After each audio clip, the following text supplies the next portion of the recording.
안녕하세요. 광남교회 정여원 목사입니다.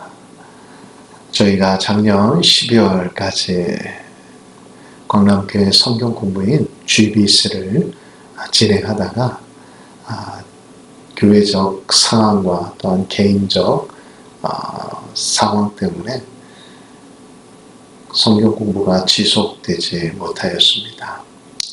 그래서 더 늦기 전에 마무리하지 못했던 것들을 마무리하겠다라는 마음에 이렇게 온라인으로 만나게 되었습니다. 앞으로 총 6번의 강의가 진행되어질 텐데 신약 개론 1, 2에 대해서는 온라인으로, 그리고 교회론에 대해서는 2번에 걸쳐 오프라인으로, 또한 한 번에 걸쳐 저희들이 기독교의 교리에 대해서 오프라인, 또한 나머지 한 번은 기독교 교리에 대해 온라인으로 진행하겠습니다. 총 3주에 걸쳐 한 번은 온라인, 한 번은 오프라인으로 만날 예정이니까 우리 성경 공부 팀은 이 점을 기억해 주시기 바랍니다. 그럼 우리 먼저 기도하고 시작하도록 하겠습니다. 참 좋으신 하나님 아버지 감사합니다. 우리 광남교회를 사랑하여 주셔서 다음에 리더들을 세우시기 위해 귀한 성경 공부를 시작하게 하시니 감사합니다.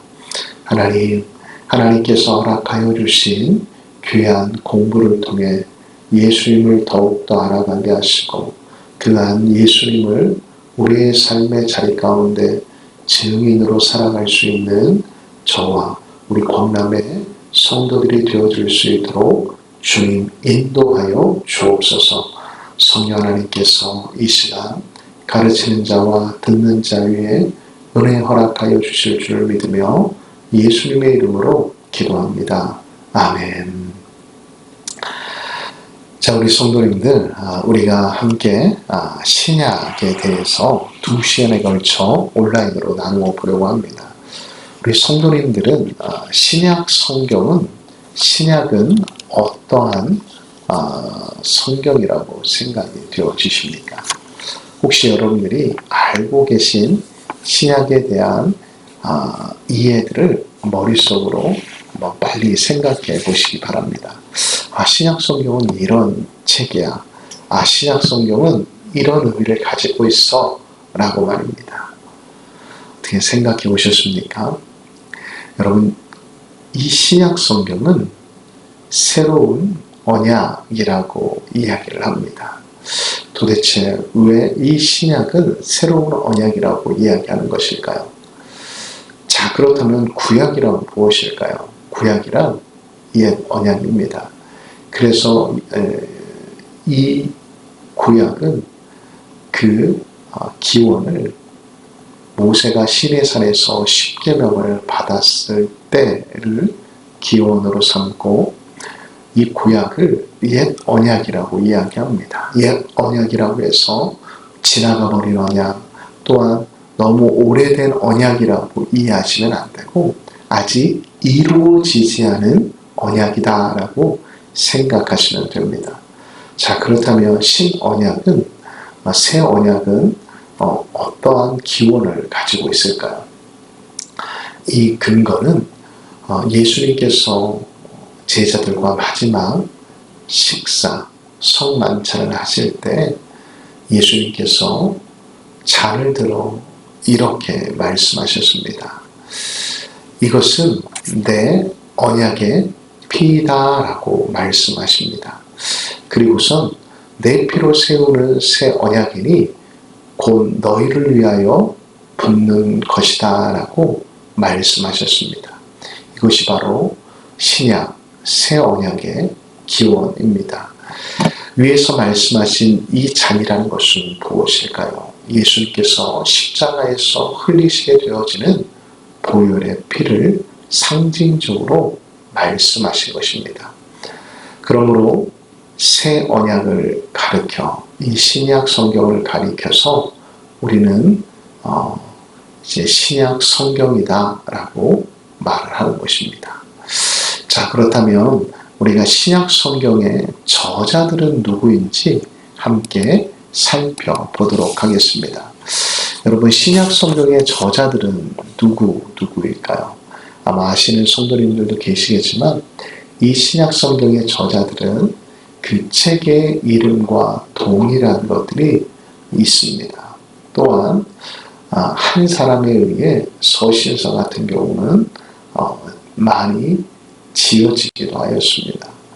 또한 히브리서와 같이 그 책의 저자가 불분명한 사람들도 있음을 우리는 알 수가 있습니다. 우리가 페이퍼 1장에 1페이지에 있으니까 우리 성도님들이 시간 나실 때 좀 더 자세히 살펴보시기 바랍니다. 자, 그렇다면 우리가 복음서 하는데 이 복음서란 무엇을 말하는 것일까요? 이 복음서는 우리가 알고 있는 4개의 성경을 의미합니다. 첫 번째로는 마태복음, 마가복음, 누가복음, 요한복음을 복음서라고 합니다. 또 4개의 책이 하나가 된 복음서다라고 해서 사복음서라고 이야기를 합니다. 자, 그렇다면 공관복음은 무엇일까요? 공관복음은 요한복음을 뺀 마태복음, 마가복음, 누가복음을 의미합니다.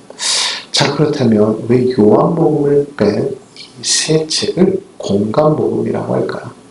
이 책들은 예수님과 동고동락하며 듣고 보고 배우고 또한 익혔던 것들을 같은 시점에서 바라보았지만 다른 견지에서 예수님의 생활과 사역들을 기술하였기에 공관복음이다라고 이야기를 하는 것입니다. 자, 그렇다면 역사서는 무엇일까요? 바로 역사적 성격을 띠고 있는 책인데 그 책을 우리는 사도행전이다라고 말을 합니다. 자, 이어서 우리가 서신서가 등장하는데 우리가 신약이 총 몇 권이죠? 27권입니다. 그 중에서 서신서가 21권에 해당이 되어지는데 이 서신서는 총 두 부류로 나누어 볼 수 있습니다. 첫 번째로는 공동체에 보낸 서신, 그리고 개인에게 보낸 서신서인데 공동체에 보낸 서신서는 그 당시 초대교회, 소아시아와 또한 유럽 교회들 가운데 이단들과 거짓 스승과 거짓 증인들이 참 많이 발생하게 되었습니다. 예수님의 가르치심을 자신의 생각과 또한 세상의 철학과 접목시켜 교회를 혼란스럽게 하는 일들이 참 많았습니다. 이 사실을 안타깝게 여긴 사도 바울이 자신이 가지고 있는 구약적 성경 지식과 또한 자신 예수님을 만나고 또한 예수님을 통해 또한 제자를 통해 배우고 익힌 것들을 기독교 신앙적인 요소들과 또한 기독교 윤리의 실천들을 담아 기록한 책이 공동체에 보낸 서신서임을 알 수가 있습니다. 그래서 이 공동체에 보낸 서신서들의 특징은 하나같이 지역명을 띠고 있습니다.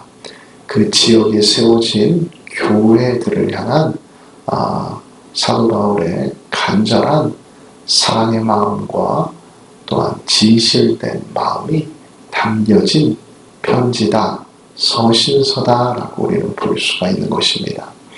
자, 그렇다면 이어서 개인에게 보낸 서신서는 무엇일까요? 그것은 바로 디모데 전후서, 디도서, 빌레몬서, 요한, 2서와 3서입니다.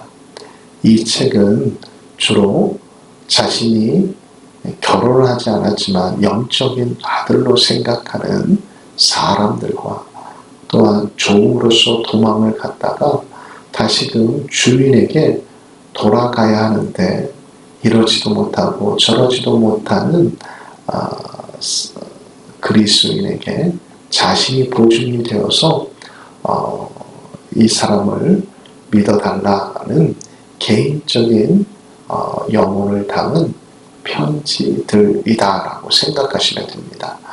이렇게 서신서들은 공동체에 보낸, 교회에 보낸 서신서와 개인에게 자신의 마음을 담아 이제 자신의 다음을 이어갈 일꾼들과 또한 자신이 보증인이 되어서 주어서 그 사람을 보호하려는 마음을 담은 편지로 우리는 나누어 볼 수가 있습니다. 또한 이어서 계시서가 있습니다. 계시서는 무엇일까요? 바로 요한계시록입니다. 이 요한계시록은 예언서로서 현재와 미래를 다루고 있으며 여기에는 환상들과 초자연적인 현상들이 포함되어 있어 크게 상징적인 스타일을 취하고 있으며 이것을 신학에서는 계시문학이다라고 말을 하고 있습니다.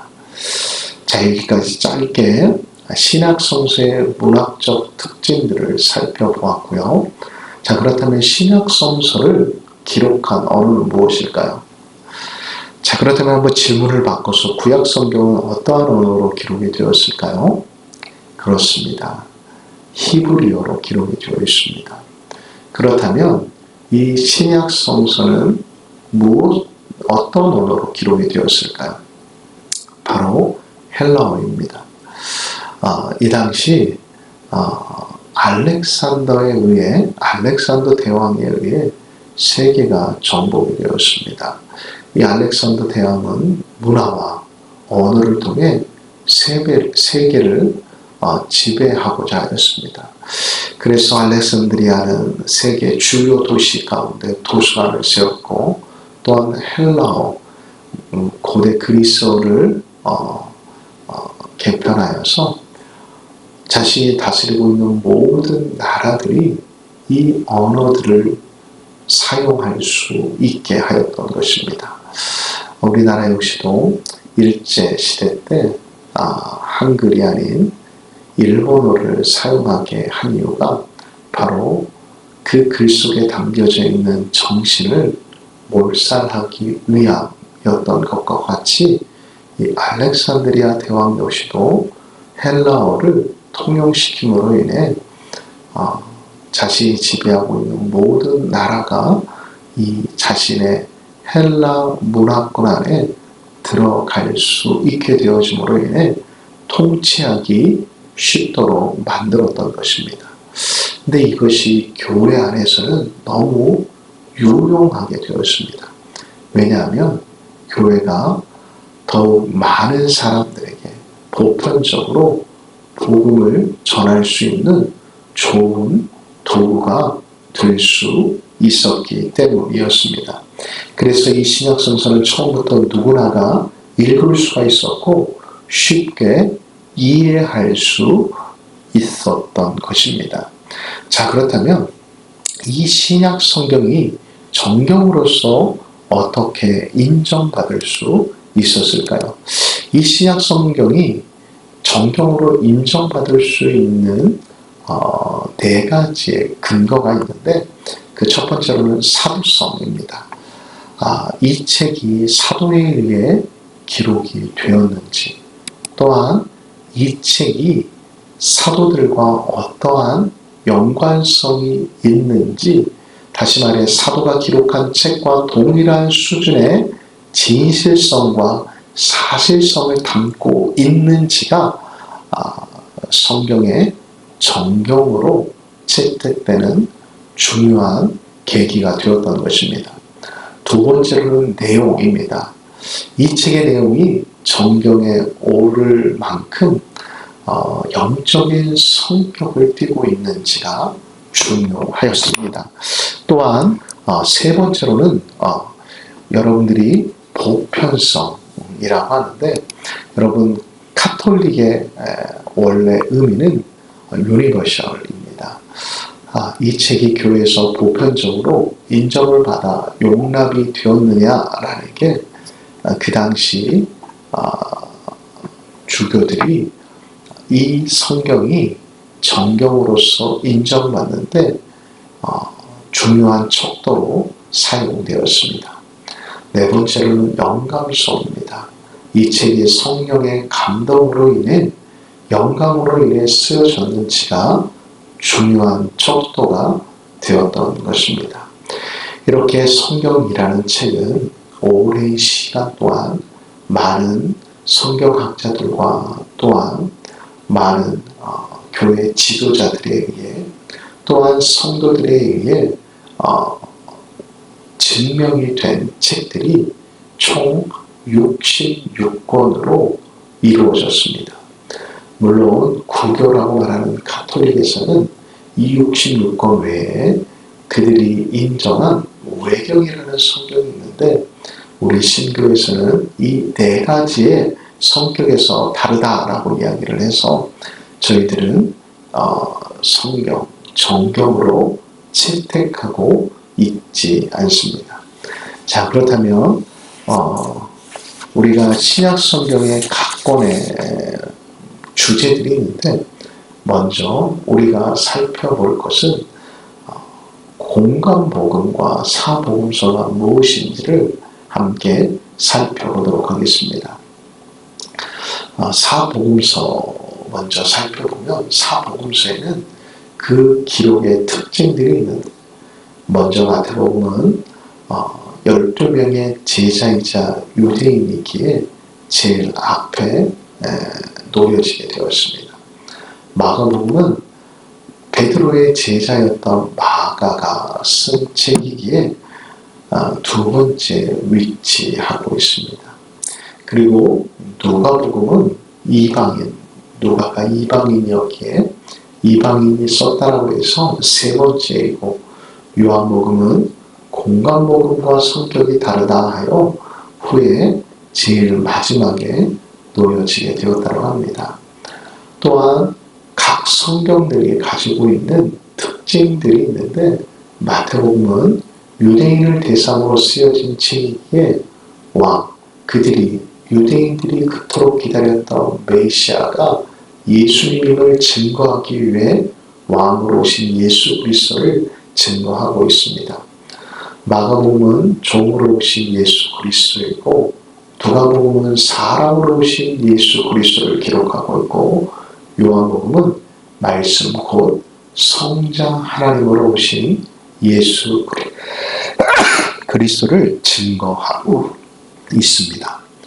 자, 그렇다면 마태복음은 앞서 말씀드린 대로 그 독자가 유대인이며 마가복음은 로마인입니다. 그리고 누가복음은 헬라인이고 요한복음은 온 땅, 다시 말해 온 세계에 있는 인류가 그 독자들입니다. 이 마태복음은 유대인을 대상으로 쓰여졌기에 구약 예언에 대한 성취를 강조하고 있고 마가복음은 죄인의 대성물로 오신 예수님의 섬김과 행함을 강조하고 있습니다. 누가복음은 인자로서 오신 예수님을 강조하고 있고 요한복음은 영원한 나라, 즉 신령한 세계를 강조하고 있습니다. 마태복음은 예수의 부활로 끝맺음을 하고 있고 마가복음은 예수님의 승천으로 끝맺음을 하고 있고 누가복음은 성령의 약속대로 끝맺음을 하고 있고 요한복음은 예수님의 초대, 다시 말해 예수님이 부활하시고 또한 예수님이 이제 약속하신 성령님을 통해 하나님의 일들이 하나님의 나라가 확장되어지는 일에 우리들이 초대되어질 것을 예수님이 말씀하신 사역들을 기록하고 있습니다. 자, 예수님께서 오신 목적들이 공간복음에 기록이 되어 있는데 우리가 한번 살펴보겠습니다. 첫 번째는 영적인 세계를 보여주시기 위해 오셨습니다. 또한 하나님이 어떠한 분이신지를 보여주시기 위해 예수님이 오셨습니다. 그리고 성부 성자의 성령으로 존재하신다는 사실을 계시하러 오셨습니다. 그리고 사탄과 마귀와 귀신의 정체뿐만 아니라 그들의 권세에서 우리를 자유케 하시려고 오셨습니다. 또한 사람이 어떤 존재인지 보여주시기 위해 오셨습니다. 예수님께서는 사람들을 섬기기 위해 오셨습니다. 또한 예수님은 왕의 도가 무엇인지를 보여주시려고 오셨습니다. 세상을 화목하게 하려 오셨을 뿐만 아니라 불을 던지러 오셨습니다. 죽음 이후에 심판이 있다는 사실을 보여주시기 위해 예수님은 오셨습니다. 뿐만 아니라 천국과 지옥이 분명히 있다는 사실을 가르쳐 주시기 오셨습니다. 또한 죽음의 권세를 깨뜨리기 위해 오셨습니다. 또한 우리를 죄에서 구원해 주시기 위해 오셨습니다. 하나님과 우리의 사이를 화목케 하시려고 오셨습니다. 또한 하나님의 심판을 늦추기 위해 오셨습니다. 성경에 대한 오해, 율법을 완성하려 오셨음을 우리는 공간복음에 기록되어 있는 예수님의 사역과 말씀을 통해 살펴볼 수가 있습니다. 자, 그렇다면 우리가 다시 한번 살펴보면 예수님께서 오신 목적들을 정리하면 다음과 같습니다. 주의 영이 있는 곳에 자유함이 있게 하셨습니다. 이러한 일은 창세 이후로 아무도 할 수 없었던 일입니다. 예수님께서는 짧은 3년의 사역을 통해 예수님은 그 모든 일을 이루셨음을 본인의 입으로 고백하셨습니다.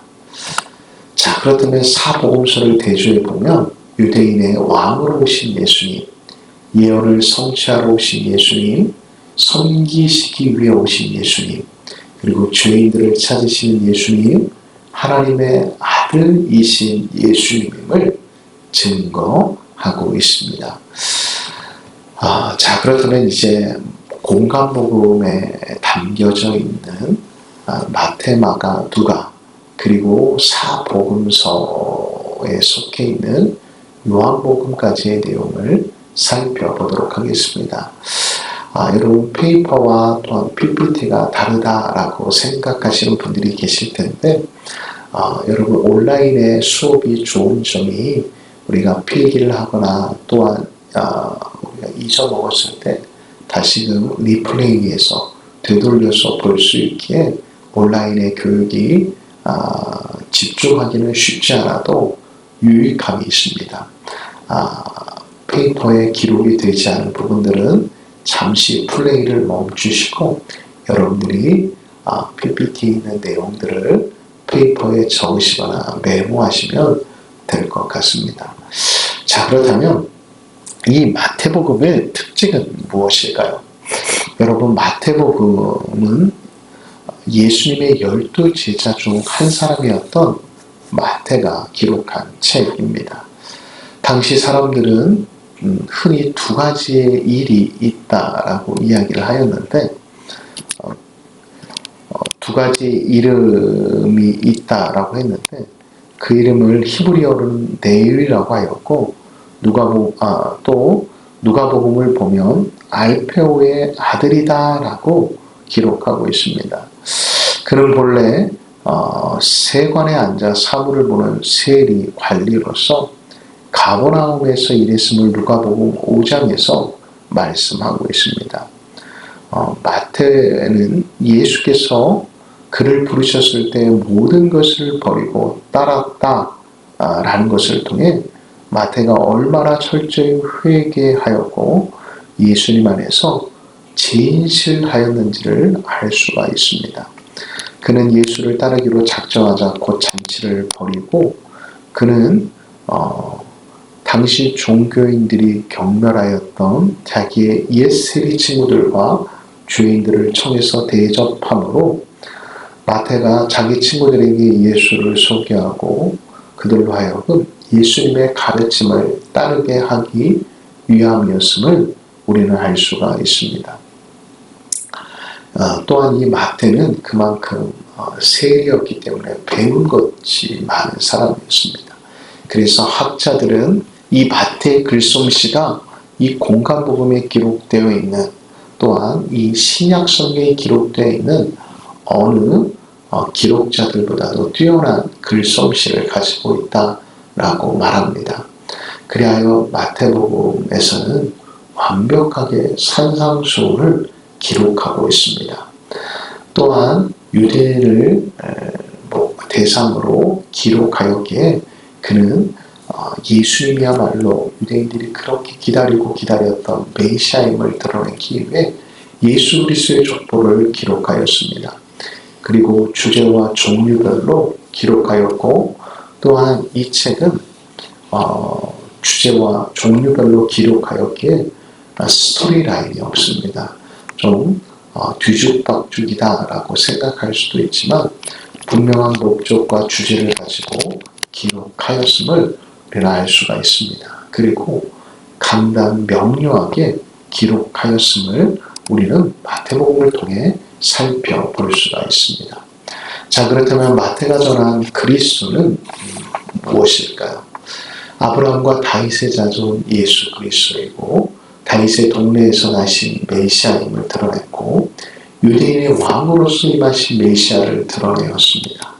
그리고 진리로 가르치시는 메시아를 드러내고 있고, 또한 죄에서 구원하시는 메시아를 기록하고 있고, 귀신의 권세를 이기신 메시아를 기록하고 있고, 모든 질병에서 구원하시는 메시아를 기록하고 있고, 우리의 양식을 책임져 주시며 참 안식일의 주인은 예수님이심을 드러내고 있습니다.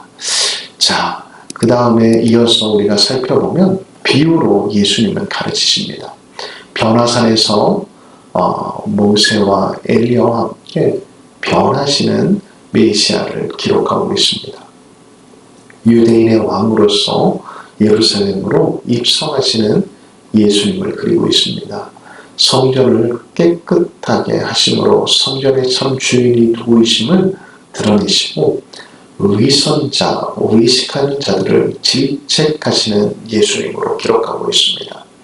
예루살렘의 멸망과 종말을 말씀해 주신 분으로 기록하고 있고, 순환과 또한 죽음을 이기시고 부활하신 예수님에 대해 기록하고 있고, 최후의 마지막 말씀을 지상명령을 하시면서 그것들을 제자들과 120명의 또한 기도하는 사람들에게 위탁하셨음을 기록하고 있는 말씀이 바로 마태가 전한 예수님임을 우리는 기억해야 합니다.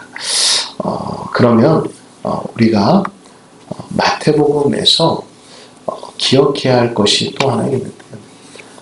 예수님께서 가이사랴 빌립보에서 제자들에게 이렇게 물어보십니다. 세상은 나를 누구라 말하느냐라고 이야기하자 제자들이 그들이 들었던 것들, 다시 말해 예수님을 만나서 동고동락하며 보고 느꼈던 것들을 이야기하는가 아니라 세상 사람들이 말하는 것들을 이야기하였습니다. 그러자 예수님께서는 그러면 너희들은 나를 누구라고 생각하느냐라고 말을 하였을 때 베드로가 위대한 유명한 신앙 고백을 하게 됩니다. 주는 그리스도시요 살아계신 하나님의 아들이십니다. 그러자 예수님이 뭐라고 하십니까? 너가 한 말은 너가 한 말이 아니다. 하늘의 하나님께서 말씀해 주셨다라고 말해 주고 있습니다. 그래서 내가 복이 있다라고 말해 주십니다. 왜 예수님이 이렇게 말씀하셨을까요? 사람이 할 수 있는 최고의 질문은 우리가 사도 바울을 통해 살펴볼 수가 있습니다. 사도 바울이 다메섹에서 예수님을 만났을 때 이렇게 고백합니다. 주님 누구이십니까? 다시 말해 빛 가운데 말씀하시는 예수님이 누구인지 알지 못하였을 때 주여 누구이십니까? 라고 말을 하였던 것입니다. 그래서 우리가 이것들을 통해 알 수 있는 것은 우리는 하나님이 누구이시다, 예수님이 누구이시다라고 하는 것은 우리의 힘, 우리의 능력이 아니라 하나님의 능력으로 가능함을 잊지 마시기 바랍니다. 자, 그러면 우리가 이어서 마가복음의 말씀을 살펴보도록 하겠습니다.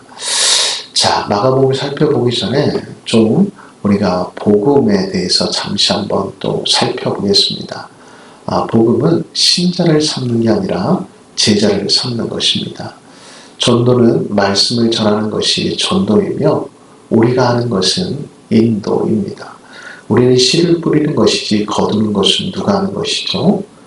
예수님, 하나님이 하시는 것이기 때문입니다. 그렇다면 제자를 삼는 것은 무엇을 의미하는 것일까요? 우리가 가르치는 것을 의미합니다. 가르치기 위해서 우리가 이렇게 GBS를 통해 공부하는 것입니다.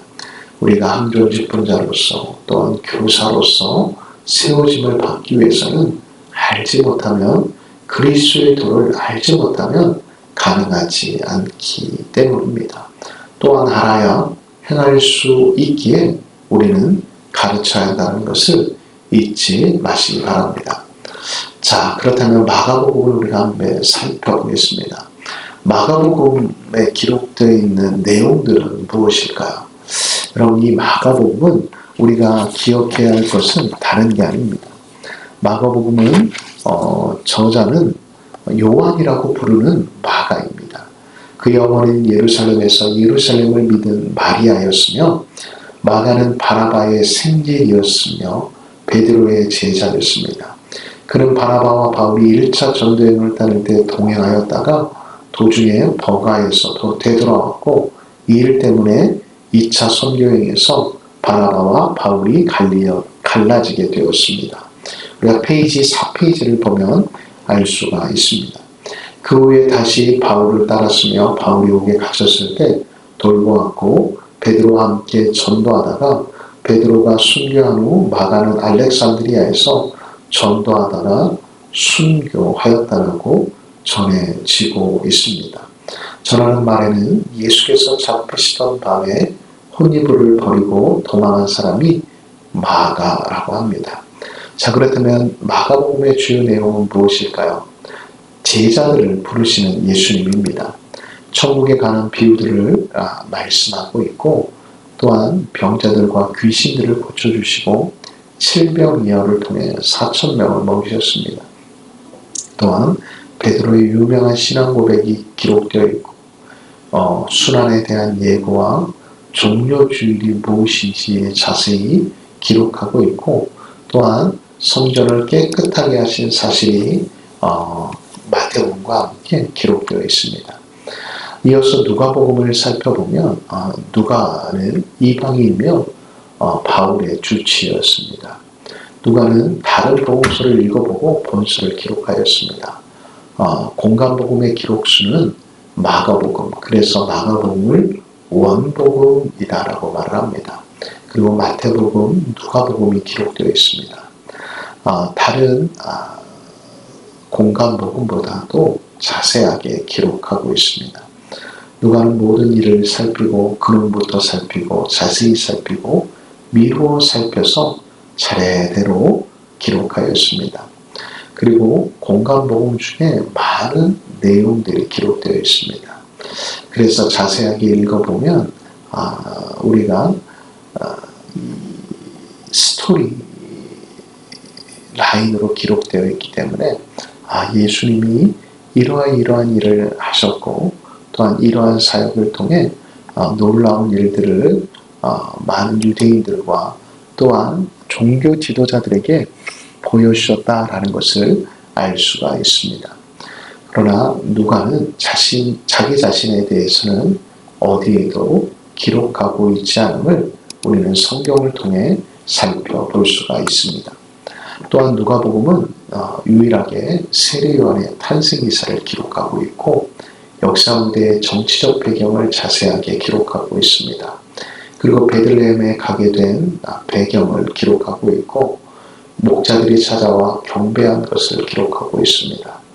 예수님의 할례 사건을 기록하고 있고, 유일하게 성경에서 예수님의 유년기 시절을 기록하고 있습니다. 또한 세례 요한과 세례 군인들의 대화를 기록하였고 나사렛 회당에서 처음 설교한 것을 기록하고 있습니다. 자, 우리가 페이퍼와 또한 이 PPT를 함께 살펴보면서 우리가 공부하면 좋을 것 같습니다. 자, 요한복음의 저자는 누구일까요? 요한복음은 사도 요한입니다. 그는 갈릴리 베세데 사람으로서 아버지는 세베대, 어머니는 살로메, 그 형은 야고보로 직업은 어부였음을 누가복음 5장은 우리에게 말씀하고 있습니다. 성격이 급하였지만 예수님의 12사도 중 가장 예수님의 사랑을 많이 받았던 사람입니다. 특별히 복음을 전하다가 밤모섬에 유배되기도 하였음을 계시록 1장은 말해주고 있고 그 예배소 교회에 감동이 되어 예수님의 어머니를 자기 집에 모시고 살았으며 주 100년경의 순교가 아닌 자연사를 하였음을 기록하고 있습니다. 자, 그렇다면 이 요한복음 안에 담겨져 있는 신학들이 참 중요한데 무엇일까요? 요한의 신학은 로고스 신학이라고 합니다. 말씀 신학이다라는 것이죠. 요한의 신학은 사랑이 담겨져 있는 신학이다라고 말하고 있습니다. 요한의 신학은 예수님의 신성을 강조하는 신학이며 요한은 예수님의 행하신 일과 말씀보다 예수님이 누구이신지에 대해 말하고 있습니다. 요한의 교회는 예수님의 말씀 속에 묻어나는 특별한 언어에 주목하고 있음을 우리는 알 수가 있습니다. 요한의 신학의 방향은 모든 것을 초월하시는 예수님의 정체와 사랑을 말하고 있고 또한 도마의 신앙의 고백을 통해 아름다운 신앙의 내용들이 기록되어 있습니다. 또한 요한은 예수님을 위로부터 오신 초월적인 분으로 묘사하고 있고 요한은 예수님을 하나님의 아들로 이해하고 있음을 우리는 곳곳에서 발견할 수가 있습니다. 자, 요한복음에는 자기 계시적인 선포가 많이 기록되어 있는데 예수님은 총 7가지로 나는 무엇이다 라고 말씀하고 계십니다. 첫 번째로는 나는 생명의 떡이다 라고 말씀하고 계시고 두 번째로는 나는 세상의 빛이다 라고 말씀하시고 그리고 세 번째로는 나는 문인데 양들이 들어다니는 문이다 라고 말씀하시며 그리고 나는 양들의 선한 목자이다 라고 말씀하시며 나는 부활이요 생명이다 라고 말씀하시고 나는 참 길이요 진리요 생명이다 라고 말씀하시며 나는 참 포도나무다 라고 말씀하고 계십니다. 그리고 요한복음에만 나오는 사건과 기사들이 있는데 갈릴리 가나의 혼인잔치이고 왕의 신하의 아들을 고치시고 38년 된 병자를 고치시고 5,000명을 먹이시고 물 위를 걸으시고 나면서 소경된 자를 고치시고 나사로를 살리신 사건을 기록하고 있습니다. 또한 예수님은 땅에서 나신 분이 아니라 위에서 오신 그리스도임을 증거하고 있고 사마리아 우물가에 어찌 보면 유대인들이 멸시하던 여인과 대화하신 기록들이 기록이 되어 있고 또한 누구보다도 여인과 또한 아이들을 사랑하시는 모습들이 요한복음에는 잘 기록이 되어 있습니다. 또한 제자들의 발을 씻기신 사건과 나다네엘을 부르신 사건들이 기록되어 있는 게 바로 요한복음임을 우리는 알 수가 있습니다. 자, 그렇다면 우리가 이어서 역사서에 대해 함께 살펴보도록 하겠습니다. 역사서는 우리가 계속 수요 기도회를 통해서도 살펴보고 있는 사도행전인데 이 사도행전은 이름이 뜻하는 바와 같이 저들이 실제로 행동에서 이루어놓은 행적들을 기록한 책이라고 보시면 됩니다. 주요 인물로는 베드로와 사울인데 베드로는 예루살렘 교회가 흩어지기 전 스데반이 순교하기 전인 7장까지 주요 활동했던 내용들이 기록되어 있고 9장 다메섹에서 만나신 사건 이후 바울의 사역들이 기록되어 있습니다. 그렇다면 저자는 누구일까요? 의사 누가입니다. 사도행전의 중요한 말씀은 사도행전 1장 8절의 말씀입니다. 우리 다 같이 한번 읽어볼까요? 오직 성령이 너희에게 임하시면 너희가 권능을 받고 예루살렘과 온 유대와 사마리아와 땅끝까지 이르러 내 증인이 되리라 하시니라. 아멘. 첫 번째로 복음이 유대인에게 증거되었고, 두 번째로는 이방인에게 증거되었고, 세 번째로는 땅끝 온 열방으로 퍼지게 되었음을 사도행전은 기록하고 있습니다. 자, 그렇다면 이 사도행전에서 또 중요한 게 무엇이냐면 바울의 전도 여행들이 1차, 2차, 3차에 대해 기록하고 있습니다. 우리가 자세한 건 또 나중에 수요 기도를 통해서도 함께 살펴보고 또 따로 이 전도 여행의 내용들을 살펴볼 텐데, 처음 1차 전도 여행의 위치, 방문했던 지역들만 살펴보겠습니다. 잘 보이실지 모르겠지만 사도 바울은 안디옥을 출발하여 실루기아로 갔고, 그리고 살라미를 갔고, 그리고 바보를 향해 갔고, 버가를 향해 갔고, 그리고 이어서 안디옥에 가게 되었고, 또한 이고니온을 향해 갔고, 또한 루스드라를 가게 되었고, 더베를 가게 되었습니다. 그리고 다시금 안디옥을 가게 되었고, 버가를 가고 이탈리아를 가게 되었고, 그리고 다시금 안디옥으로 돌아와 사역을 마치게 되었습니다. 2차 전도 여행은 어디일까요?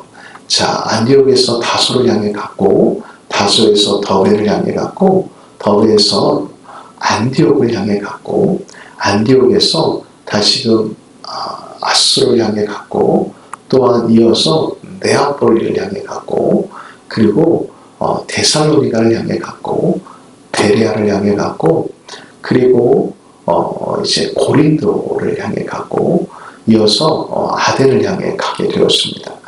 또한 이어서 다시금 아시아로 넘어가 에베소를 향해 가게 되었고, 이어서 이제 다시금 가이사라로 그 사역의 여정을 마무리하게 되었습니다.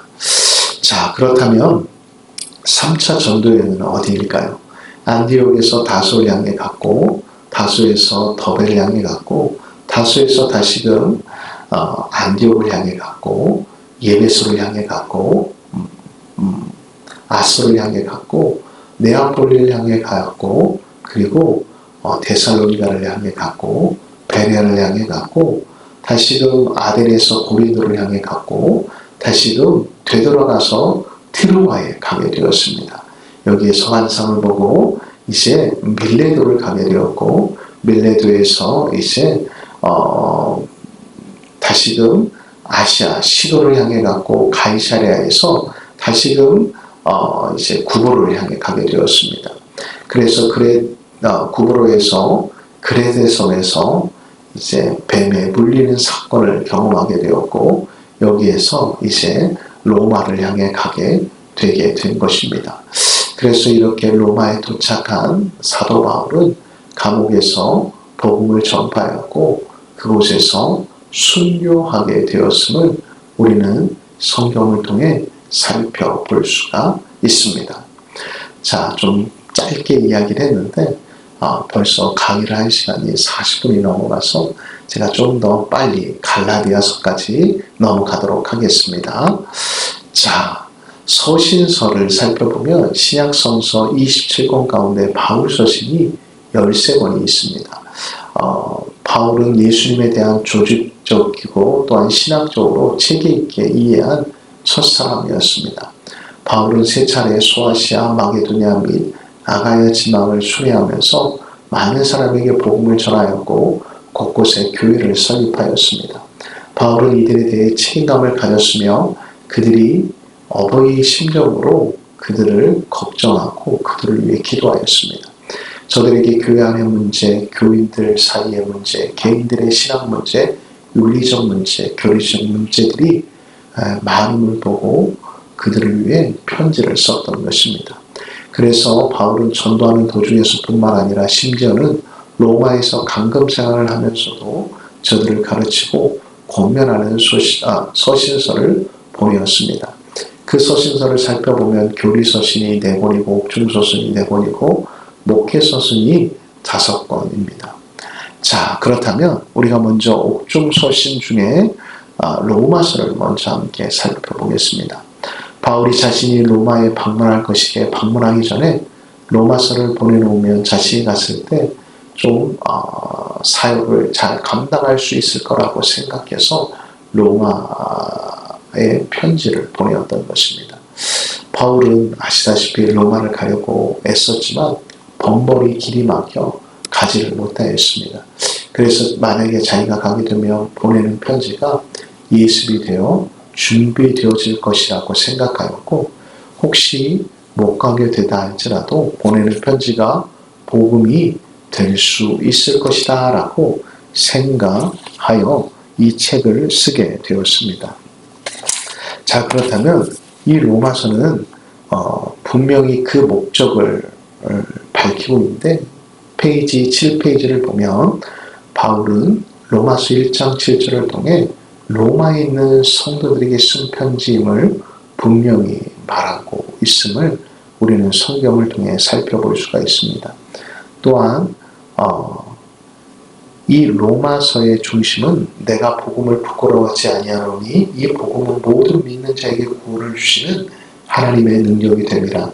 첫째는 유대인에게요 또는 헬라인에게로다. 복음에는 하나님의 의가 나타나서 믿음으로 믿음에 이르게 되나니 기록된 바 오직 의인은 믿음으로 말미암아 산과 같으니라 라고 말씀하고 계십니다. 그래서 이 로마서는 구원에 대해 말씀하고 있습니다. 또한 구원받은 성도들이 어떻게 살아가야 하며 어떻게 이 땅에서 그리스도인답게 살아갈 수 있는지에 대해 언급하고 있습니다. 자, 그렇다면 우리가 이어서 고린도서를 살펴보면 고린도 교회는 바울의 사역에 있어서 빠질 수 없는 중요한 사역지입니다. 바로 고린도에 세워진 후에 세워진 교회의 모습인데, 고린도는 이러한 모습을 하고 있습니다.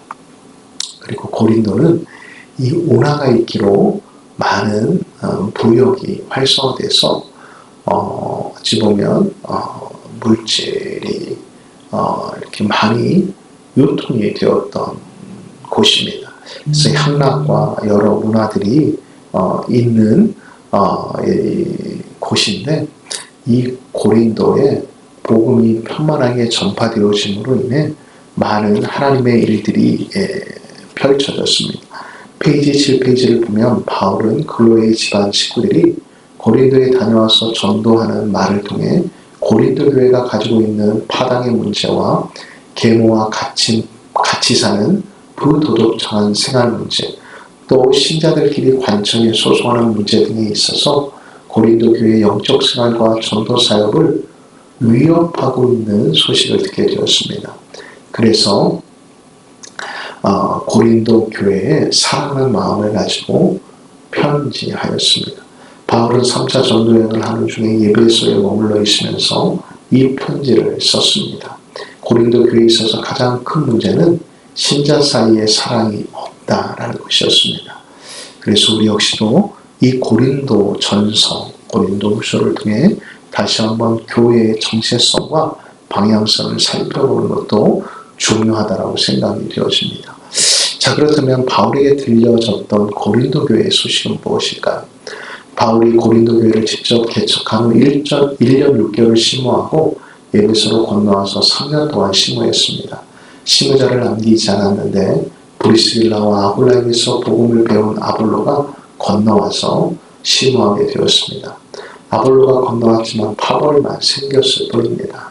에베소 사역을 시작한 지 그리 오래되지 않아서 근로의 편으로 소식을 들었습니다. 바울은 서둘러서 고린도에 편지를 기록하여 보내었습니다. 그 편지는 보존되지 않았지만 흔적을 볼 수가 있습니다. 고린도전서 5장 9절을 보면 그 편지 흔적을 보면 내가 너희에게 쓴 것이라는 말이 과거형으로 되어 있기에 학자들은 고린도 전서라는 말로 구별하여서 말하여 지금까지 우리는 고린도 전서라고 말을 합니다. 아볼로가 고린도 교회 목회를 사임하였습니다. 바울이 고린도 교회 일을 두고 염려하고 있을 때 아볼로가 고린도 교회를 사임하고 에베소에 있는 바울에게 왔습니다. 아볼로의 보고를 받았지만 고린도 교회의 사정을 온전히 알 수가 없었습니다.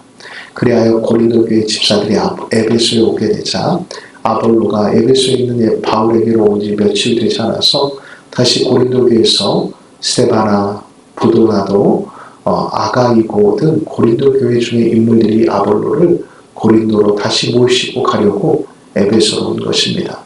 고린도 교회가 바울에게 보낸 편지도 있습니다. 바울이 이렇게 여러 경로를 통하여 들어보아도 이해할 수 없습니다. 고린도 교회가 어리고 미숙한 것은 사실이지만 그 짧은 기간 동안에 그렇게 여러 가지 문제가 동시다발로 터지는 것은 납득할 수가 없었습니다.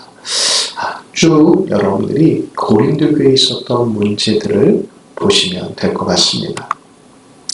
자, 그렇다면 바울이 고린도서를 기록하며 누구를 보내었을까요? 사랑하는 아들, 영적인 아들인 디모데를 보내었습니다. 바울은 고린도 교회에 발생한 여러 가지 문제를 두고 꼼꼼하게 편지를 썼습니다. 고린도 전서를 보면 바울이 조목조목 답변하는 모습들을 통해 글을 쓰고 있음을 우리는 발견할 수가 있습니다. 또한 디모데는 이 편지를 가지고 고린도 교회에 가서 읽어주고 설명을 하였음을 우리는 알 수가 있습니다.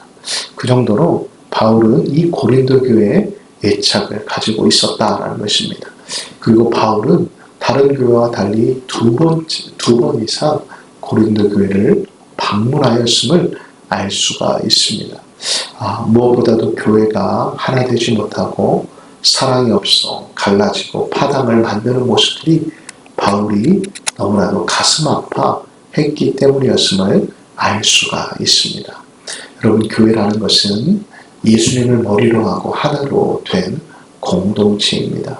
그러하기에 우리는 서로 파당을 만들거나 서로 다른 생각, 마음이 있다고 해서 그 사람을 무시하거나 냉대해서는 안 된다는 것입니다. 예수님의 보혈로 하나 된 우리가 그 사람으로 더욱더 우리 광남교회도 하나가 되어지는 복된 하나님의 교회가 되기를 예수님의 이름으로 축복합니다.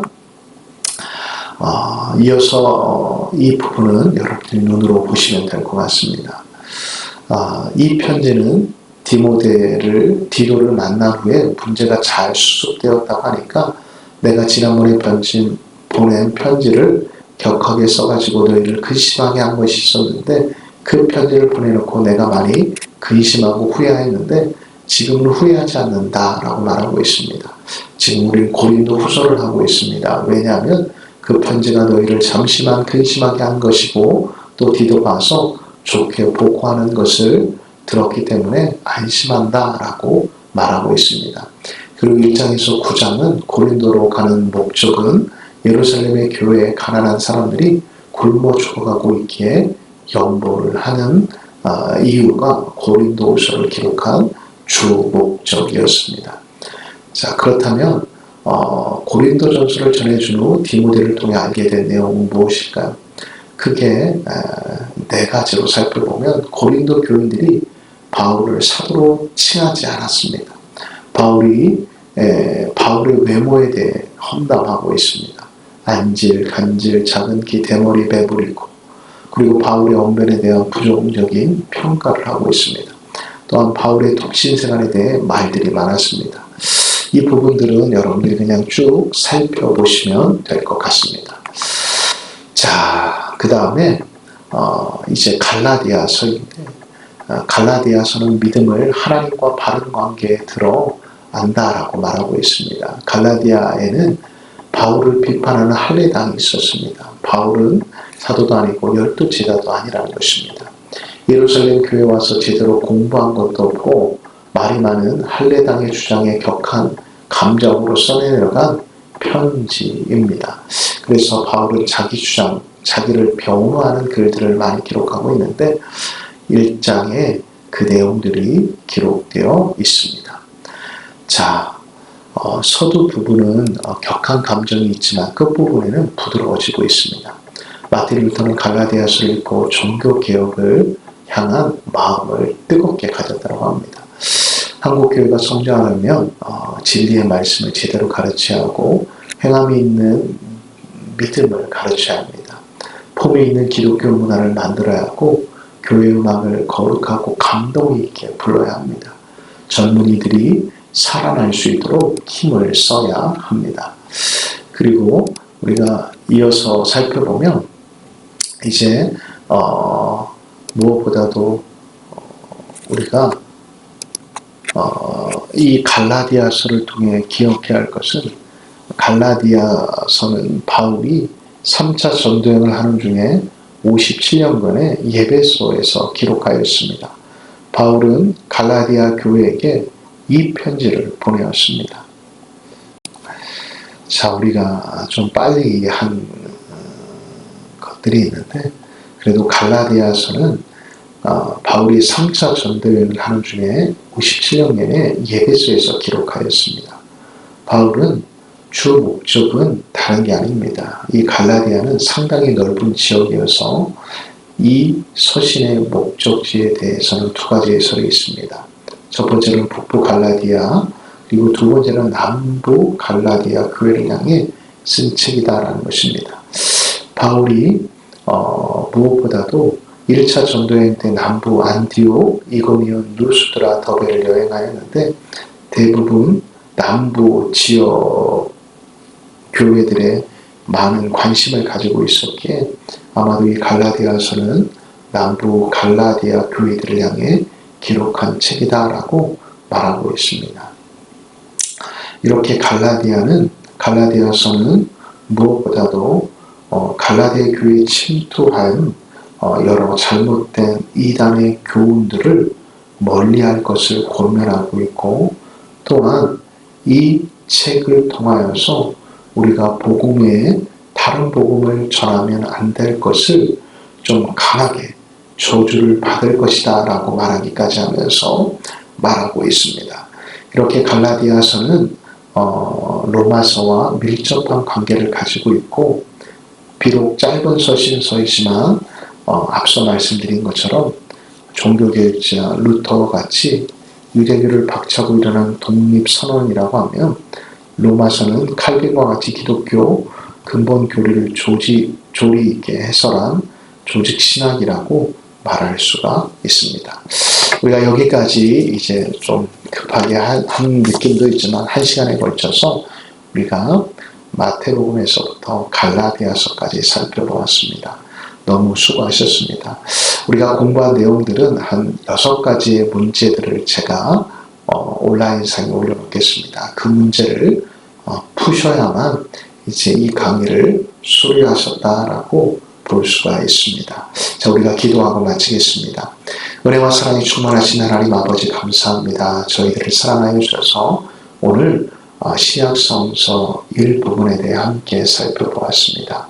하나님께서 공생의 시간들을 통해 말씀하시고 보여주셨던 하나님 나라의 모습과 또한 그 이후에 땅끝까지 이르러 내 복음을 전하라 말씀하신 그 사명들을 감당하였던 여러 사도들과 또한 사도 바울의 사역을 통해 하나님의 나라가 또한 하나님의 말씀이 무엇인지에 대해 알게 하셨습니다. 우리가 다음의 시간에 다시금 온라인을 통해 갈라디아서 이후의 말씀인 에베소서부터 계시록까지의 말씀을 살펴보며 우리가 상고할 때 더 큰 은혜가 우리 가운데 있을 수 있도록 축복하여 주옵소서. 언제나 우리와 함께 하시며 우리를 사랑하시는 예수님의 이름으로 기도합니다. 아멘. 예, 감사합니다. 우리가 이렇게 온라인 교육을 마쳤습니다. 좀 미숙한 부분들이 있더라도 이해해 주시고 다음 시간에는 좀 더 잘 준비해서 만나 뵙도록 하겠습니다. 수고하셨습니다.